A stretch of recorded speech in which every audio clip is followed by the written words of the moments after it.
दौलतपुर गांव में रमेश अपनी 10 साल की बेटी चंदा के साथ रहा करता था।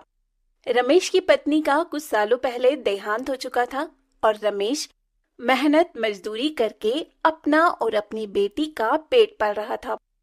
हालांकि रमेश का भाई महेश और उसका परिवार उसके घर के पास में ही रहा करते थे, लेकिन महेश की पत्नी लीला को चंदा बिल्कुल भी पसंद नहीं थी। अरे चंदा, कहाँ थी? कब से तुझे ढूंढ रहा हूँ। वो पिताजी, मैं तो गाय के लिए चारा लेने गई थी, बस उसी में थोड़ा लेट हो गई। आप कब आए? बस अभी अभी आया हूँ। और तू इतना काम क्यों करती है? मैं आकर चारा ले आता। कोई बात नहीं पिताजी, आप भी तो काम पर से आकर थक जाते हैं ना, तो मैंने सोचा मैं ही कर लेती हूँ। और मुझे तो अब ये सब काम करने की आदत हो गई है। अरे रमेश, तेरी बेटी पढ़ने लिखने वाली नहीं है। कुछ दिनों बाद इसके हाथ पीले करवाने पड़ेंगे, वरना जैसे ये पूरे पूरे दिन घर से बाहर रहती है, उस हिसाब से ये घर में नहीं टिकने वाली। तुम भी क्या बच्ची के पीछे पड़ी रहती हो? अरे हमारी चंदा तो तुमसे भी ज्यादा काम करती है। सुबह शाम का घर का खाना बनाना, खेतों से चारा लाकर गाय को खिलाना, यह सब कर लेती है हमारी बिटिया। और तुम तो बस घर के कामों में ही थक जाती हो। ठीक है, तुम घर जाओ, फिर मैं तुम्हें बताती हूँ कि मैं क्या क्या कर सकती हूँ और क्या नहीं। चंदा बहुत ही मेहनती थी। सुबह शाम घर का काम करने के बाद गाय को चारा डालकर भी चंदा अपने पढ़ाई के लिए समय निकाल ही लिया करती थी। ऐसे ही समय बीतता है और चंदा समय के साथ बड़ी हो चुकी होती है, लेकिन फिर भी उसका काम करने का तरीका नहीं बदलता। सुबह शाम खाना बनाना, शाम में खेतों से चारा लाकर गाय भैंसों को खिलाना, ये सब चंदा किया करती थी। चंदा, तुम्हें कितनी बार मना किया है, शाम के समय जंगल में अकेली मत जाया कर। मैं तो कुंती काकी के साथ जंगल से लकड़ियां लाने गई थी। क्यों पिताजी, क्या हुआ, कोई बात है क्या? नहीं नहीं, मैं बस इतना कह रहा हूँ कि कल से लकड़ियां मैं ही लाया करूंगा और गाय भैंस के लिए चारा भी खेत से मैं ही लाने जाऊंगा। तुझे कहीं जाने की जरूरत नहीं। लेकिन अचानक ऐसा क्या हुआ जो आप मुझे जंगल और खेत जाने से मना कर रहे हैं? रमेश चंदा की किसी भी बात का जवाब नहीं देता। वहीं रमेश के जाते ही लीला वहां आती है और चंदा से कहती है, तुझे पता नहीं है, सारा गांव तेरे बाप पर थू थू कर रहा है। और गांव वाले तो ये कहते हैं कि इतनी बड़ी जवान लड़की हो गई है, लेकिन अभी तक जंगल जाकर लकड़ियां लाती है और खेत में घंटों बिताती है। जरूर पापा के कान आपने ही भरे होंगे। मैं तो काम से खेत में जाती हूँ और जंगल भी काम से ही जाती हूँ। न जाने आप लोगों के दिमाग में क्या ही चलता है। हाँ, तो अब तेरे बाप ने मना कर दिया है तो तुझे कहीं जाने की जरूरत नहीं है, क्योंकि जल्द ही अब तेरे पिता तेरे हाथ पीले करवाने वाले हैं। ये सुनकर चंदा को काफी बुरा लगता है कि कैसे गांव के लोग और उसकी चाची उसके पिता के कान भर रही हैं, लेकिन जल्द ही चंदा के लिए रिश्ता आता है। चंदा बिटिया, बाहर लड़के वाले आए हैं। सर पर दुपट्टा डालकर अच्छे से बाहर आ जा। रुक, मैं तेरी चाची को भेजता हूँ। अरे मैं आ ही रही थी, जा तू बाहर जाकर लड़के वालों को देख, मैं इसे लेकर आती हूँ। अरे सही से सर पर चुन्नी डाल और ज्यादा बोलने की जरूरत नहीं है। जितना पूछा जाए उतना ही जवाब देना। लड़के की माँ चंदा को देखकर उसके हाथ से चाय की ट्रे लेकर नीचे रख देती है और चंदा को बैठने के लिए कहती है। क्या नाम है और कितनी पढ़ी लिखी हो? जी चंदा नाम है और कॉलेज कर रही हूँ अभी तो। अच्छा, खाना पीना बनाना जानती हो? और शादी के बाद घर तो संभाल लोगी ना? अरे घर तो हमारी चंदा खूब अच्छे से संभालना जानती है। शाम में जंगल जाकर लकड़ियां काट कर लाती है और खेतों से गाय भैंस के लिए चारा भी यही लाती है। इतनी बड़ी हो गई है, लेकिन काम करने में इससे तनिक भी शर्म नहीं। हर काम को बड़ी ही मेहनत से करती है। क्या? जंगल जाकर लकड़ियां काटना, खेत जाकर चारा लाना, इतनी बड़ी होकर ये सब करती है? अब क्या करे, बेचारी की माँ नहीं है तो उसे ही ये सब काम करना ही पड़ेगा ना। देखिए, हमें ऐसी लड़की चाहिए जो संस्कारी सुशील हो, लेकिन बिन माँ की बेटी है और पिता इसके घर पर ज्यादा समय रहते नहीं, खेतों में आना जाना है। खैर, हम सोच कर बताते हैं। इतना कहकर लड़के वाले वहां से चले जाते हैं।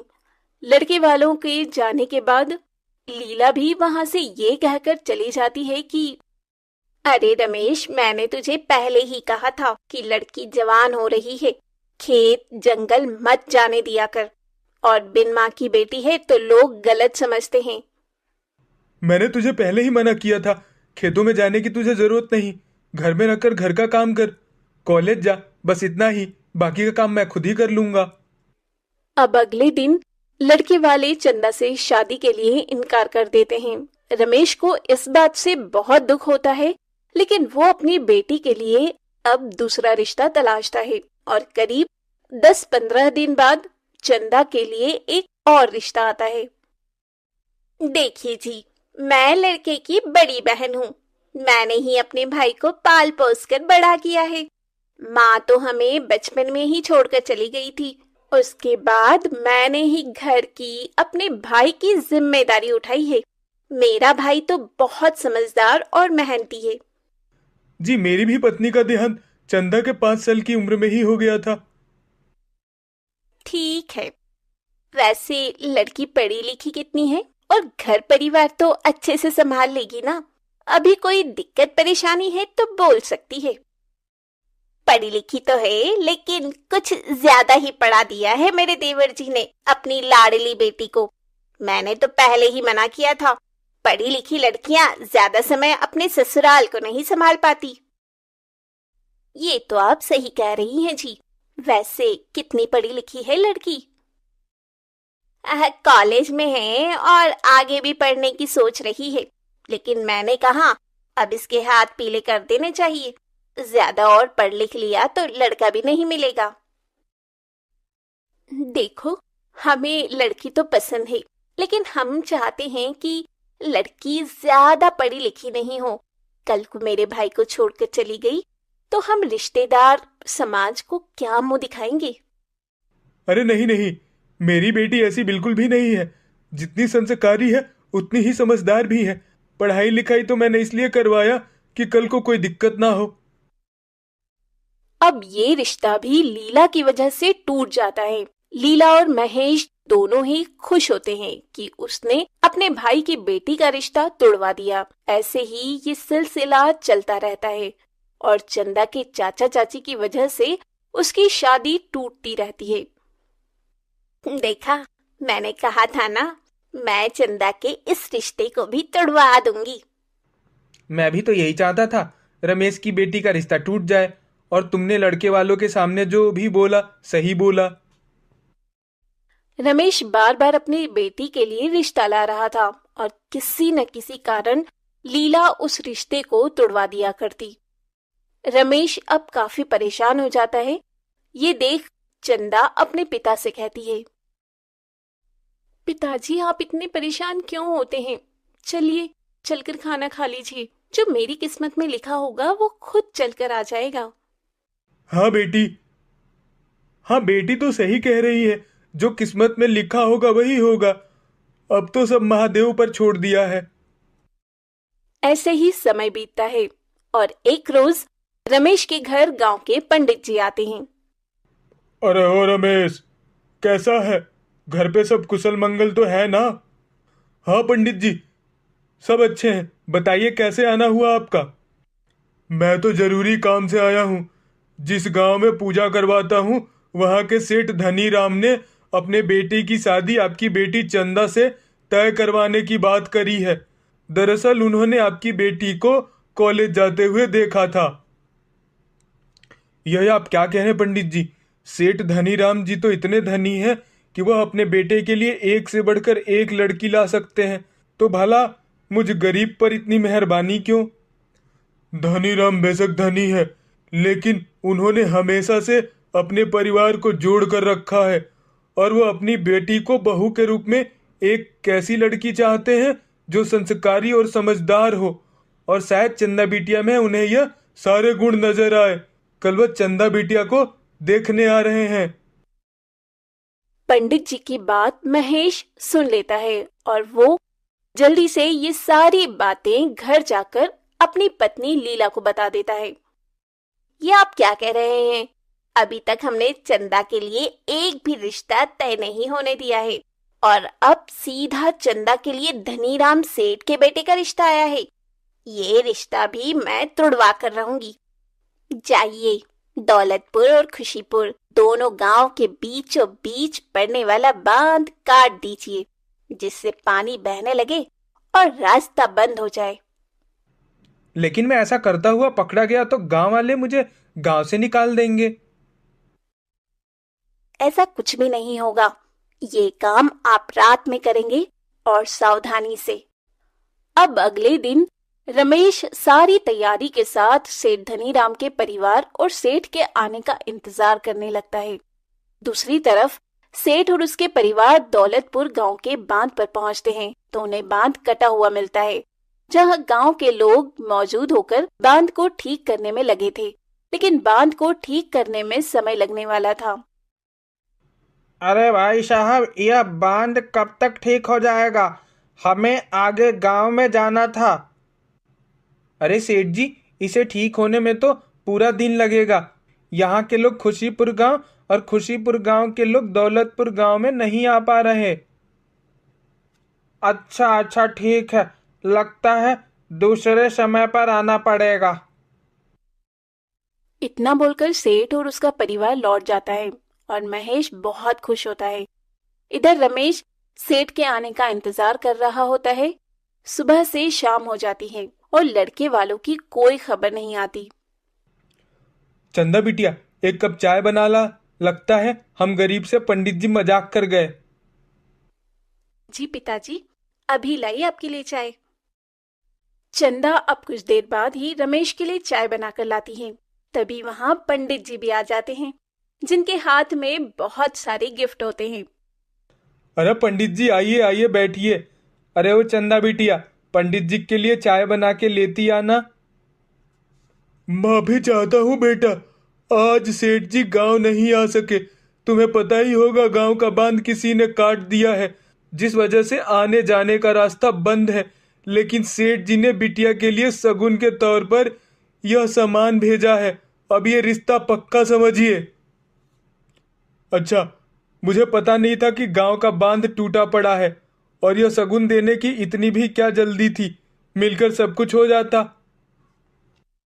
सेठ ने शगुन के तौर पर चंदा के लिए सामान तो भिजवा ही दिया था और कुछ समय बाद ही सेठ धनीराम रमेश के घर आता है और रिश्ता पक्का हो जाने के कुछ समय बाद ही अपने बेटे कुलदीप की शादी गरीब रमेश की बेटी चंदा से खुशी खुशी करवा देता है। पूजा और योगेश शादी के मंडप में बैठे 7 जन्मों के कस्मे वादों के साथ शादी के बंधन में बंधने जा रहे थे। जहां पूजा और योगेश अपनी नई शादीशुदा जिंदगी की शुरुआत करने के सपने देख रहे थे, वहीं योगेश की मां सुषमा पूजा के पिता श्यामलाल से बार बार एक ही बात कह रही थी। अरे भाई साहब, कहाँ रह गए आपके पैसे? लड़की का कन्यादान होने जा रहा है, लेकिन अब तक दहेज के पैसे नहीं आए हैं। बस मैंने अपने छोटे भाई को कहा है, वह लेकर आता ही होगा। अब तब तक बाकी की रस्में पूरी करवाइए। अरे समधी जी, इतनी भी क्या जल्दी है?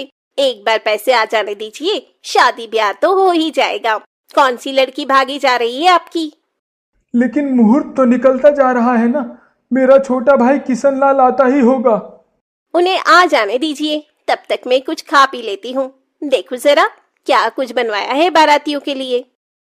जी जरूर समधन जी, आइए आप बैठिए, मैं आपके लिए खाना मंगवाता हूँ। इधर पंडित जी बार बार मुहूर्त निकला जा रहा है कहकर मंत्रों को बीच में ही रोक दे रहे थे, लेकिन सुषमा श्यामलाल को अपनी बेटी पूजा का कन्यादान करने ही नहीं दे रही थी। देखिए समधन जी, पंडित जी का भी कहना है कि मुहूर्त निकलता जा रहा है। आप मेरी बात समझने की कोशिश कीजिए। बस मेरा भाई आता ही होगा, थोड़ा सा समय और दे दीजिए उसे।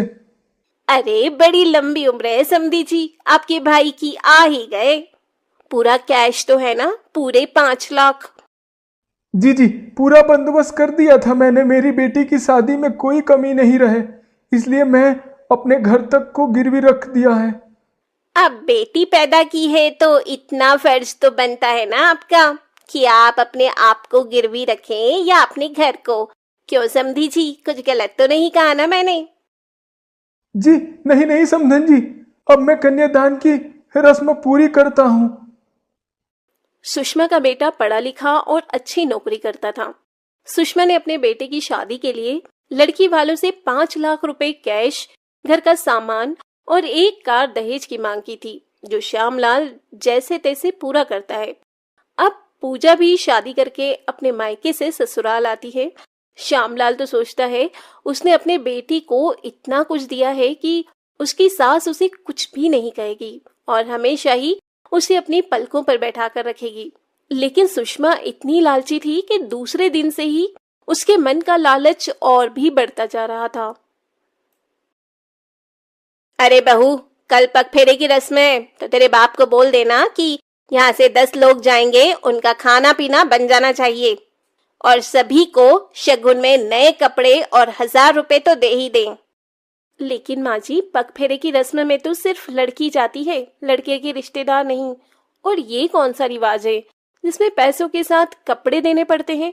हमारे यहाँ तो यही रिवाज है, इसीलिए पहले से बता रही हूँ।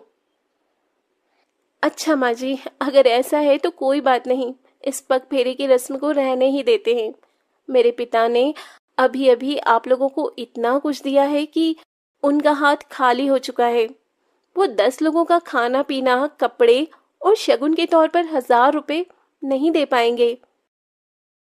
हाँ हाँ, तेरा फकीर बाप जब बेटी के ब्याह में खर्च नहीं कर सकता था तो बेटी को जन्म ही क्यों दिया। खैर छोड़ो, अब तक उसने जितने भी सामान दहेज में दिए हैं सारे लोकल हैं, कोई काम का नहीं लग रहा। माँ जी, मैं समझती हूँ, उन्होंने जो भी दिया है कर्ज में आकर दिया है। जैसा भी दिया है अपनी तरफ से अच्छा दिया है। आप ऐसे कैसे बोल सकती हैं? जो देख रही हूँ वही बोल रही हूँ, लेकिन तेरी जुबान भी दूसरे दिन से ही कुछ ज्यादा चलने लगी है। पूजा अपनी सास की बातें सुनकर समझ जाती है कि उसकी सास एक नंबर की दहेजखोर लालची औरत है। ऐसे ही समय बीत रहा था। एक रोज सुषमा के कमरे का एसी खराब हो जाता है। सुषमा अपने बेटे योगेश से एसी ठीक करवाने की बात कहती है। माँ, आपको पता है ना शादी में कितना खर्च आया है। बेशक हम लड़के वाले हैं, लेकिन खर्च तो हमारा भी हुआ है और अभी मेरी तनख्वाह भी नहीं आई है, तो इन सब पर खर्च करने का आप सोचो भी मत। हाँ बेटा, ये भी तू सही कह रहा है। चल, इसका भी उपाय मैं करती हूँ, तू अभी ऑफिस जा। योगेश के ऑफिस निकल जाने के कुछ देर बाद हॉल में पोछा लगा रही पूजा से सुषमा कहती है, अरे बहू, अब तक तेरा काम नहीं हुआ। तेरे बाप को बुलाया था घर पर, आता ही होगा। अगर आए तो नाश्ता पानी करवा कर भेजना। लेकिन पिताजी आ रहे हैं, उन्होंने तो मुझे कुछ बताया ही नहीं कि वो मुझसे मिलने आ रहे हैं।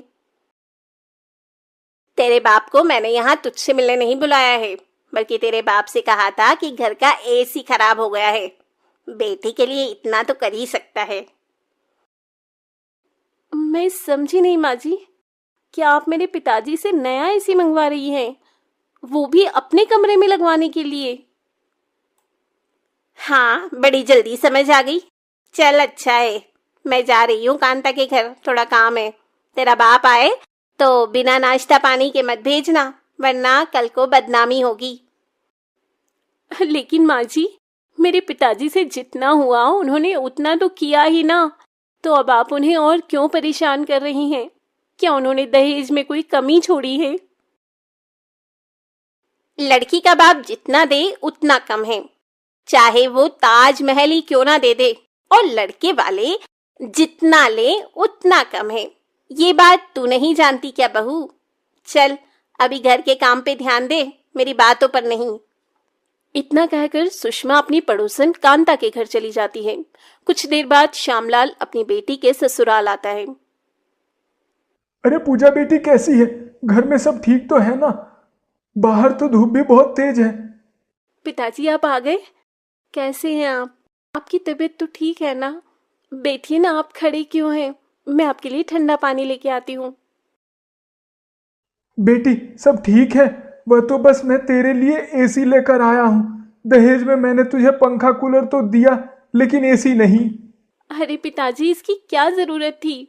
और मुझे अच्छे से पता है ये आप अपनी मर्जी से नहीं लेकर आए हैं, आप पर दबाव बनाया गया है। नहीं नहीं बेटी, कैसी बातें कर रही है तू? मैं ये तेरे लिए ही लेकर आया था। पूजा अपने पिता की बात सुनकर किचन में पानी लाने जाती है। तभी श्यामलाल किसी से फोन पर बातें कर रहा होता है। मालिक, जल्द पैसे दे दूंगा। अभी मैं बेटी के घर आया हूँ, ज्यादा बात नहीं कर सकता, माफ कीजिएगा। मैं घर आते ही आपसे मिलने आता हूँ, बस कुछ दिन और। पिताजी लीजिए पानी। और किसका फोन था? आप इतने परेशान क्यों हैं? बताइए क्या बात है? आप मेरी शादी के बाद कर्ज में आ गए हैं, मुझे पता है, इसलिए आप इतना परेशान हैं। अरे अरे, तुझे चिंता करने की कोई जरूरत नहीं है, सब हो जाएगा। और समधन जी कहाँ है? कहीं नजर नहीं आ रही है। मैं चलता हूँ, यह एसी उन्हें दिखा देना। पूजा तो सब जानती थी कि उसके पिता बिना बोले ये एसी नहीं लाए हैं, बल्कि उसकी सास ने इतना दहेज लेने के बाद भी उसके पिता को प्रताड़ित कर रखा है। और पूजा भी दहेज की बढ़ती मांग से प्रताड़ित हो रही थी। एक रोज सुषमा हॉल में बैठी टीवी देख रही होती है, तभी टीवी अचानक बंद हो जाता है। सुषमा बहुत कोशिश करती है, लेकिन टीवी नहीं चलता। तभी सुषमा पूजा के पिता श्यामलाल को फोन लगाकर कहती है, अरे समधी जी, कैसे हैं आप?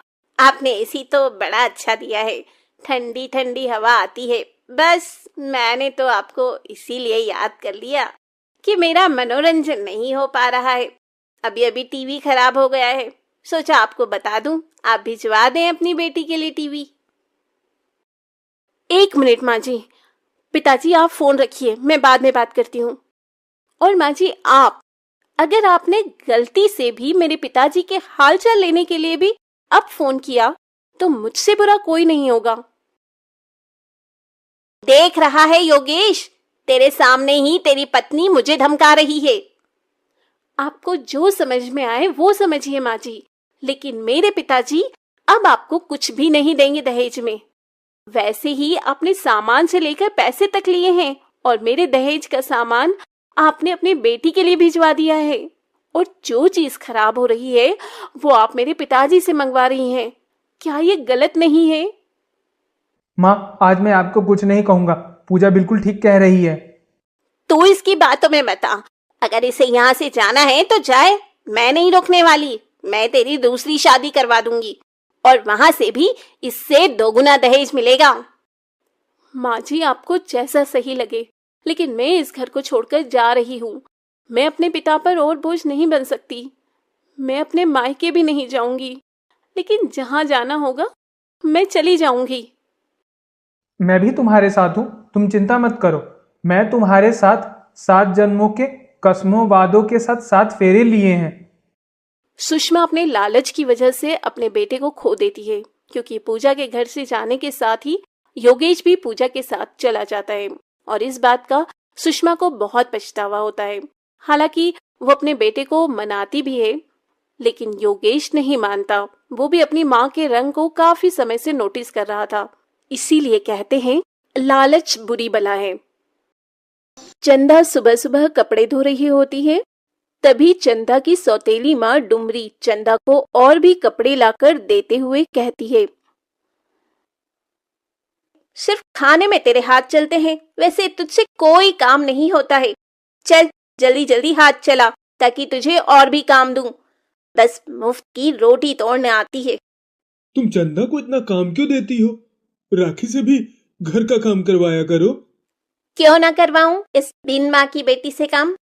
और मेरी फूल सी बेटी की अभी उम्र ही क्या है, बस 20 साल की तो है अभी। और ये करमजदी पूरे 22 साल की हो चुकी है।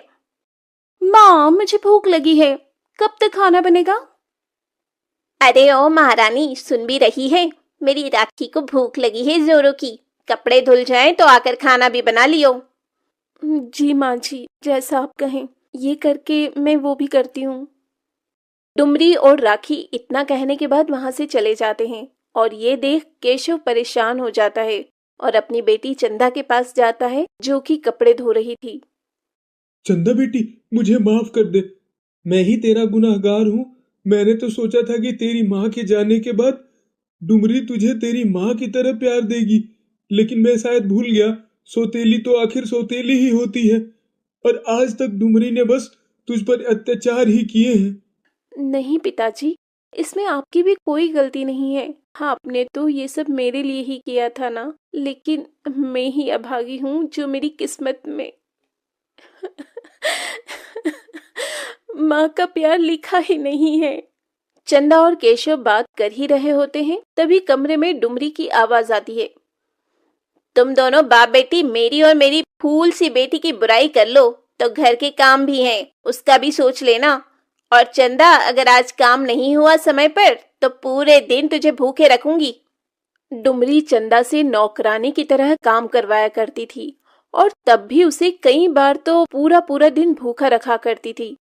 ये देख डुमरी की पड़ोसन खुद से कहती है, बेचारी चंदा की फूटी किस्मत। जब से इसकी सौतेली माँ आई है तब से बेचारी का बचपन तो छिन गया था। अब जवानी में ये औरत इसे नौकरानी की तरह काम करवाती है। भगवान, बेचारी को अच्छा घर परिवार ससुराल दे। ऐसे ही समय बीत रहा होता है और एक रोज डुमरी अपनी बेटी राखी के साथ बाजार से आ रही होती है। तभी राखी अपनी माँ को कहती है, माँ, वो देखो, ये चंदा ही है ना? और वो लड़का कौन है जो चंदा का बार बार हाथ पकड़ रहा है?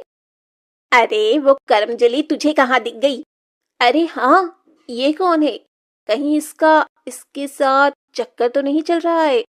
अगर ऐसा है तो आज मैं इसकी टांग तोड़ दूंगी। माँ, मैंने इसे अपने घर के आसपास भी घूमते देखा है और अब तो मेरा शक भी यकीन में बदल गया है।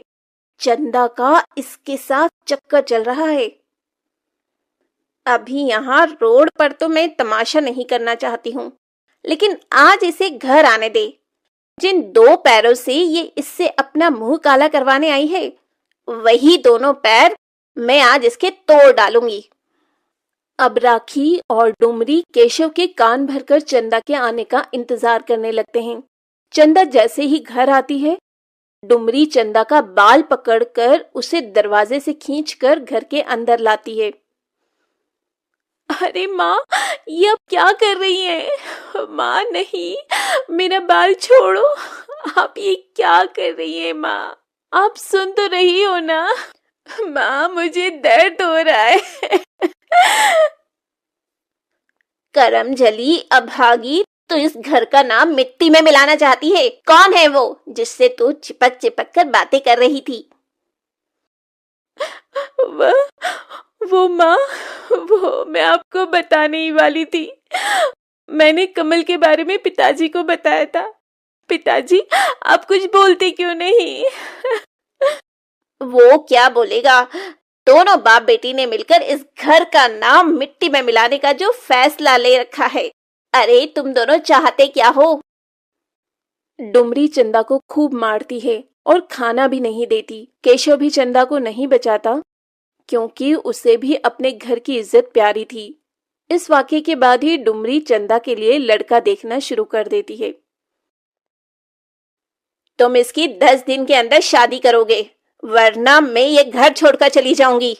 इसे तुम किसी दूध वाले के हाथों में या फिर किसी कबाड़ी, अखबार या दलाल के हाथ बेच दो, लेकिन ये लड़की 10 दिन के अंदर यहाँ से जानी चाहिए। मैं देख रहा हूँ इसके लिए लड़का। अब तुम शांत हो जाओ और मुझे भी शांत रहने दो।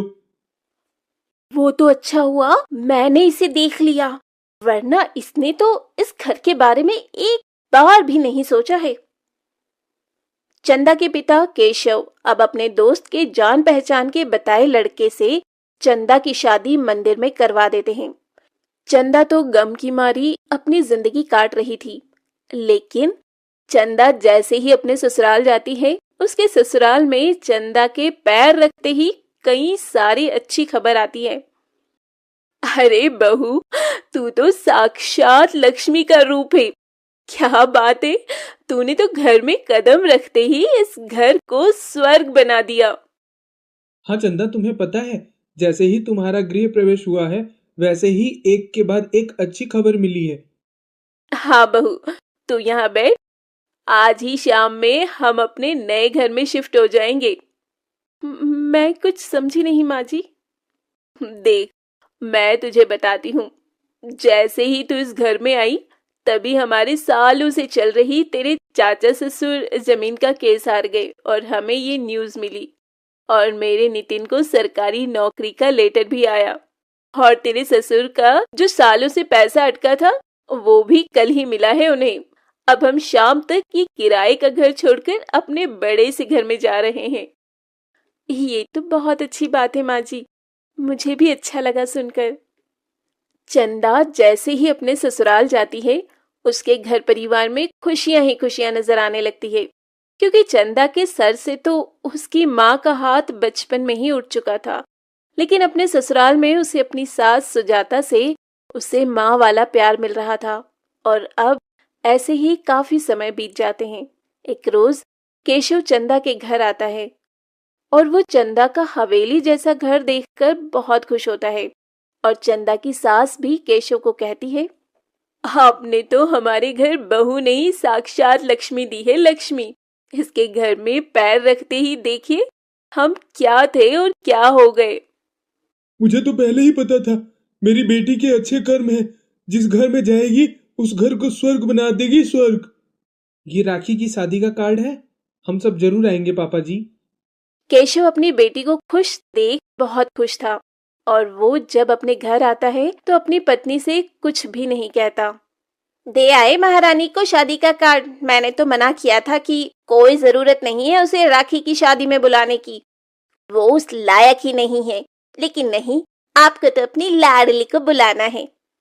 अब तुम चाहे उसे कितना भी कोस लो डुमरी, अब मेरी बेटी जहाँ भी है बहुत खुश है और अपनी पुरानी जिंदगी को भूलकर आगे बढ़ रही है।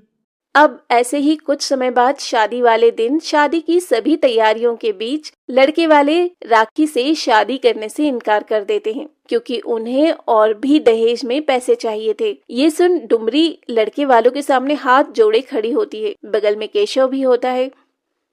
हमने तो आपको पहले ही 1 लाख रुपया दिया है, एक महंगी गाड़ी भी दी और अपनी बेटी भी दे रहे हैं, और अब भी आप और पैसे मांग रहे हैं।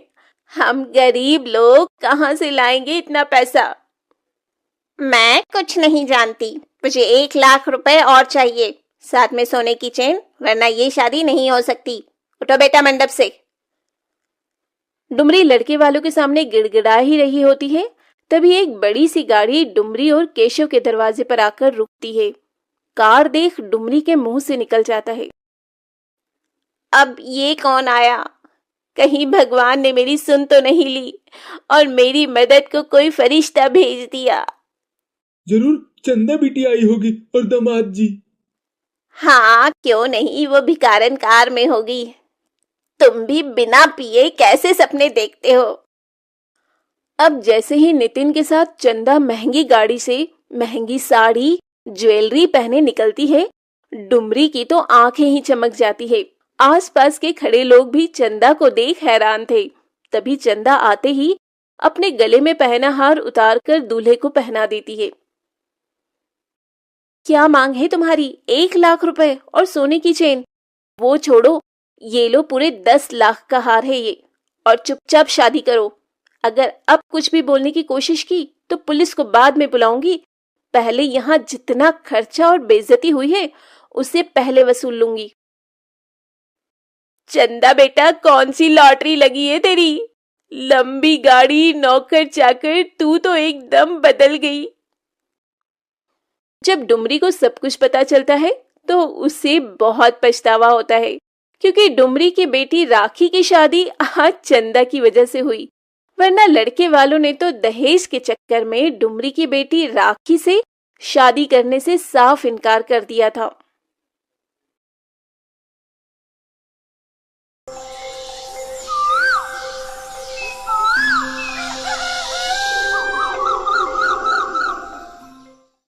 दौलतपुर गांव में रमेश अपनी 10 साल की बेटी चंदा के साथ रहा करता था। रमेश की पत्नी का कुछ सालों पहले देहांत हो चुका था और रमेश मेहनत मजदूरी करके अपना और अपनी बेटी का पेट पाल रहा था। हालांकि रमेश का भाई महेश और उसका परिवार उसके घर के पास में ही रहा करते थे, लेकिन महेश की पत्नी लीला को चंदा बिल्कुल भी पसंद नहीं थी। अरे चंदा, कहाँ थी? कब से तुझे ढूंढ रहा हूँ। वो पिताजी, मैं तो गाय के लिए चारा लेने गई थी, बस उसी में थोड़ा लेट हो गई। आप कब आए? बस अभी अभी आया हूँ। और तू इतना काम क्यों करती है? मैं आकर चारा ले आता।